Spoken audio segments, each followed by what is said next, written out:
Bueno, buenos días. Hoy es el día sábado 16 del 5. Comenzamos con la clase de cuidados críticos pediátricos y en este sábado vamos a hablar de la asistencia respiratoria, pero a su vez también el tema central y fundamental es el RCP, resucitación cardiopulmonar avanzado, sobre el niño lactante y niño pediátrico.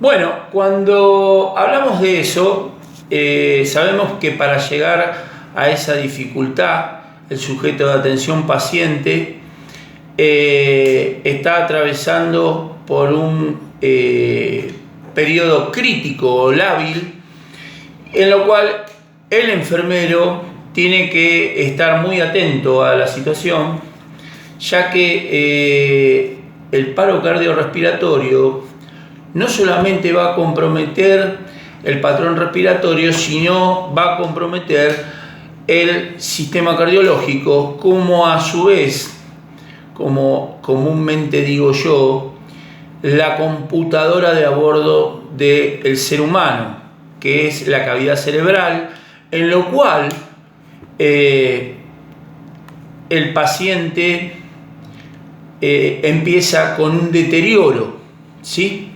Ahora bien, cuando un paciente empieza con un paro cardiorrespiratorio, lo que automáticamente hacemos es comenzar las maniobras de resucitación cardiopulmonar.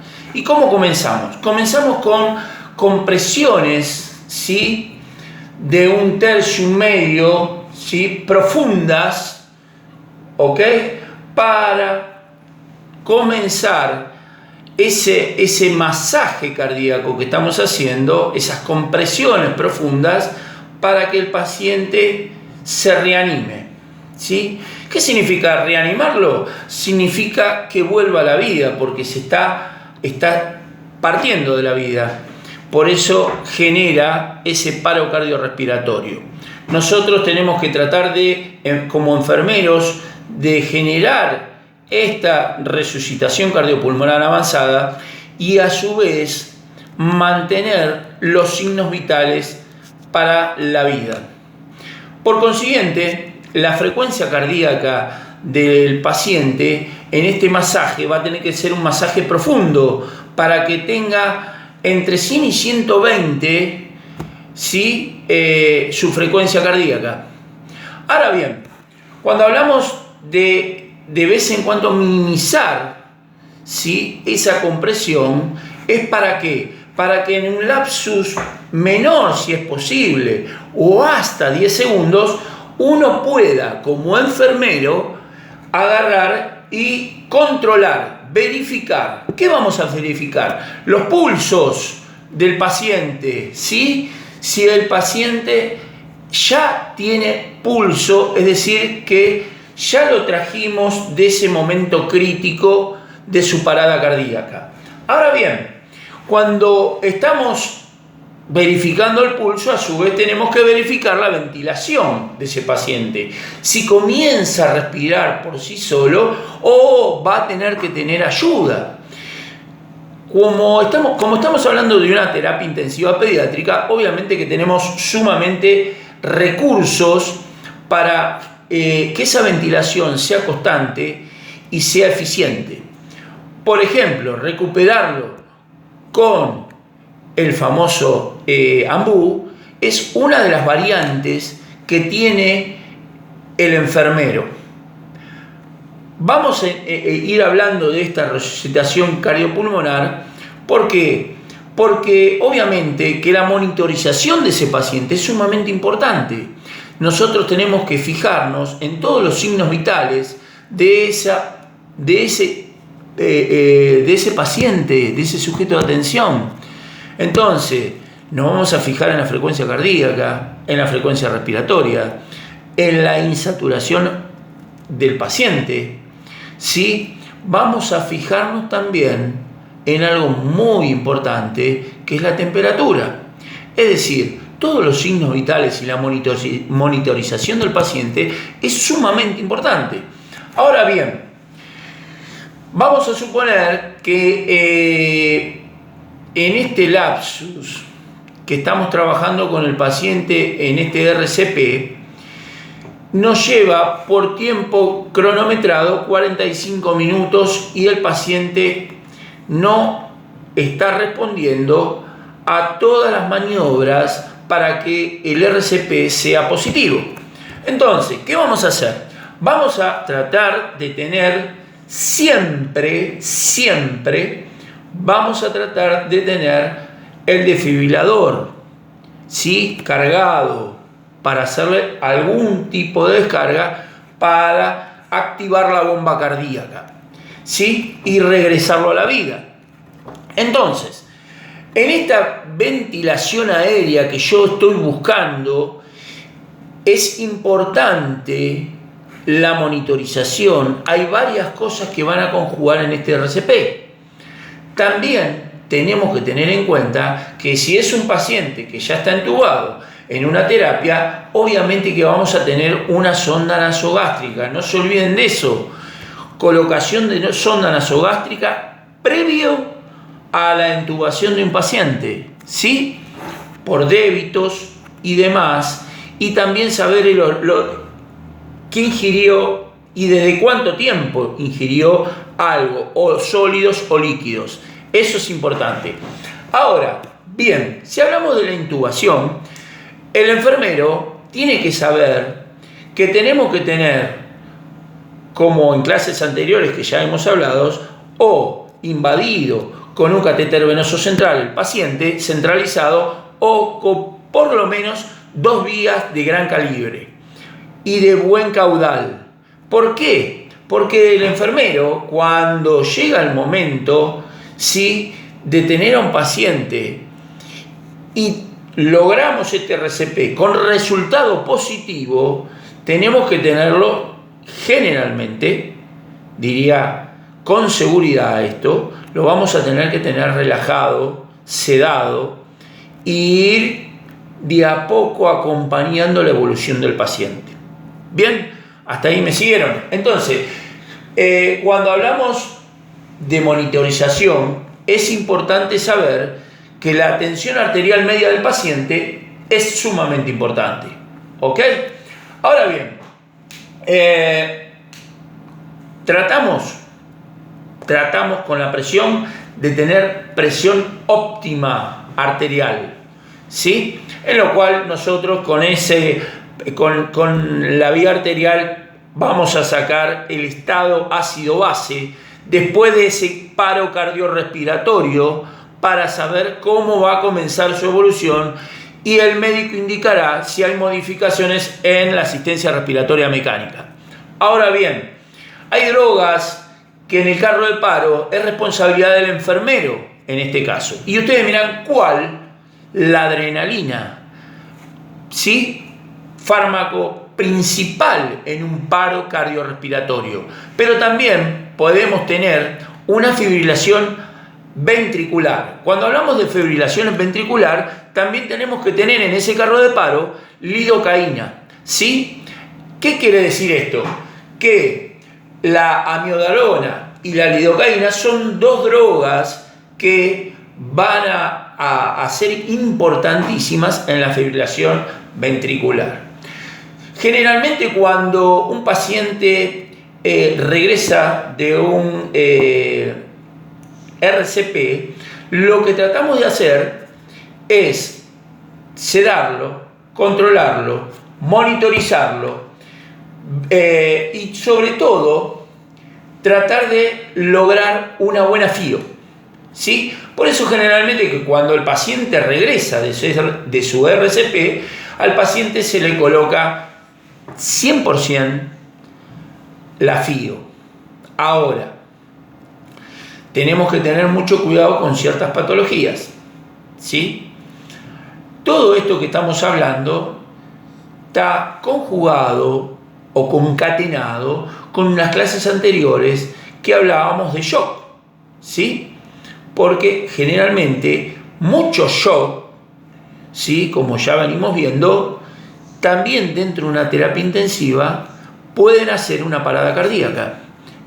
Es decir, pueden hacer una resucitación cardiopulmonar a la brevedad. En lo cual el enfermero es importantísimo y tiene que estar dinámico y consciente con la velocidad que un paro es importante. ¿Por qué es importante? Porque en el estado de hipoxemia, el paciente lo que va a ocurrir es que va a perder oxigenación. Y si pierde oxigenación, pierde perfusión tisular el paciente. Y falta de oxigenación e hipoxemia a nivel cerebral. En lo cual, lo que va a ocurrir es que el resto del cuerpo también esté en un estado de hipoxemia. Generalmente en el niño pediátrico nos vamos a dar cuenta en los labios, ¿sí? En el relleno de sus dedos, ¿sí? De las extremidades. Hay varios momentos a donde esto ocurre. Pero bien, vamos a suponer que este RCP de nuestro paciente, ¿sí? Salió adelante y fue un resultado positivo. Después podemos empezar a evaluar situaciones, ¿sí? Acuérdense que siempre es importante, y se lo quiero recordar, aunque quizás nos desviamos un poquito de lo que es el tema, pero tiene que ver con RCP. Cuando estamos en la calle, en la vía pública, lo importante es la circulación, ¿sí? Acuérdense, las compresiones generan la circulación del cuerpo, ¿sí? Sistémicamente. Entonces, eso va a ayudar a que el paciente no pierda ni neuronas, ¿sí? Ni oxigenación, ni entre en un estado de hipoxemia. ¿Está claro? Bueno, después empezamos, ya que este paciente lo pudieron recuperar, porque ustedes son excelentes enfermeros de terapia intensiva pediátrica y de cuidados críticos pediátricos, empezaron a evaluarlo. Entonces hablamos de la circulación, de la respiración, de la apariencia del paciente. Pero también tenemos que pensar en otro tipo de evaluaciones que tiene el RCP. Ustedes lo tienen en la bibliografía también. Y hablamos de la vía aérea, de la respiración, de la circulación, de la discapacidad. Cuando hablamos de discapacidad en un RCP, estamos evaluando neurológicamente cómo quedó el paciente y cómo vuelve el paciente de esa parada cardíaca, y se lo evalúa ¿cómo? Neurológicamente, mediante sus ojos, sus pupilas, ¿sí? Y después la hipotonía que tiene el paciente, las reacciones que tiene el paciente. Por eso es muy importante, como venimos diciendo, tenerlo monitorizado, ¿sí? Obviamente que todo esto va a traer una exposición del paciente, cómo nos va a ir el cuerpo. Yo siempre digo que en las terapias intensivas pediátricas los cuerpos hablan, ¿sí? Y cuando muchos dicen, ¿cómo el cuerpo habla, profesor? Sí, el cuerpo nos va indicando cómo nosotros tenemos que ir acompañando la evolución para la óptima salud de ese paciente. Lo más satisfactorio que tiene un paciente entre la relación paciente o sujeto de atención con el enfermero de cuidados críticos pediátricos es la satisfacción del día que se va de la terapia y pasa a una intermedia y luego a sala y luego se irá a su casa. Es la gran satisfacción que tiene todo enfermero de terapia intensiva, para lo cual uno se debe preparar constantemente, porque las terapias intensivas son dinámicas. Cada 6 meses cambian ciertas situaciones, como cuáles, me dirán ustedes, y yo les respondería tecnológicamente. Las herramientas tecnológicas que hoy tenemos no era la que tenían hace 20, 30 años atrás. Pero bueno, siguiendo con esto, ya les di una primera y segunda mirada de la evaluación. La tercera, llamada sample, ustedes lo tienen en la bibliografía, chicos, ¿eh? Hablamos de signos y síntomas, hablamos de alergias, hablamos de historias clínicas, hablamos de horario último que han comido, hablamos de eventos relacionados con enfermedades actuales. Es decir, el niño puede ingresar a una terapia intensiva, puede hacer un paro cardiorrespiratorio, ¿sí? Y capaz evalúa el médico, ¿sí?, que el paciente no responde ni a nivel cardiológico ni a nivel respiratorio, y seguramente hará alguna interconsulta con un especialista llamado cardiólogo, ¿sí?, para ver su estado, porque hay muchos niños que ingresan a una terapia intensiva por una parada cardíaca y no sabemos por qué la realizó la parada cardíaca, ¿sí?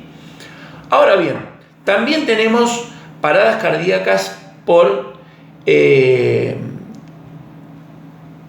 shock hipovolémico, shock cardiogénico, un shock mixto, ¿sí?, un shock anafiláctico, ¿sí? Todos esos shocks que lo venimos relacionando y viendo, lo vemos en esta clase, en este sábado, con respecto al RCP. Ahora bien, tenemos muchas drogas y muchos sinotrópicos que vamos a usar para estabilizar ciertos sistemas dentro de su medio interno del paciente. Por ejemplo, la adrenalina, por ejemplo, la noradrenalina, por ejemplo, la dopamina. Vamos a conjugar, por eso siempre digo, luego de esta parada cardíaca positiva, vamos a jugar y conjugar la precarga, el inotropismo y la poscarga. Es importantísimo saber en qué momento vamos a usar la precarga, en qué momento vamos a usar el inotropismo y en qué momento vamos a usar la poscarga. Siempre, luego de una parada cardíaca, generalmente el estilo de muchos médicos es tener drogas como adrenalina, dopamina, y a veces cuando no le cae bien ciertas drogas al cuerpo, o fármacos mejor dicho, lo que hacen es decir, bueno, no va la adrenalina, se saca la adrenalina, se coloca noradrenalina. Es el juego de la absorción, ¿sí?, digo yo.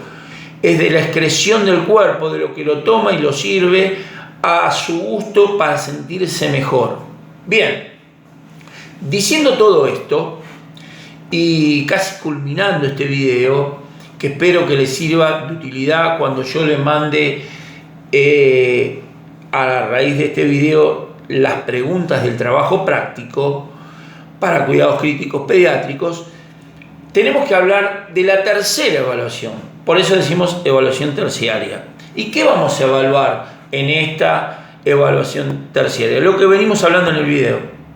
Venimos hablando de todo cómo se desarrolla una parada cardíaca y cómo se realiza el RCP avanzado, resucitación cardiopulmonar, pero indudablemente en este momento, en la evaluación terciaria de un RCP avanzado, lo que vamos a ver son los laboratorios, importantísimo el pH, saben ustedes que es de 735 a 745, sabemos y tenemos que saber que titula el pH en dos grandes cosas, en dos órganos, ¿sí?, el oxígeno en los pulmones y el bicarbonato en el riñón. Entonces, cuando nosotros empezamos a realizar el estado ácido-base para saber el medio interno del paciente, sabemos cómo indicar o dar nuestra mirada, no indicar, dar nuestra mirada hacia el profesional médico del estado del paciente. Es decir, el enfermero tiene, en las próximas clases lo vamos a ver, tiene que sí o sí saber el estado ácido-base, saber el medio interno del paciente. Saber eso es ver al paciente como digo yo, para los que no saben de ajedrez, estar 3 cuadrados o más adelante que una jugada. ¿Por qué digo esto? Porque en realidad lo que estamos viendo es un paciente que hizo una parada cardíaca y nosotros lo que tenemos que hacer, ya que este RCP fue positivo gracias a la enfermería, tenemos que empezar a trabajar para que no vuelva a ocurrir lo que estaba ocurriendo.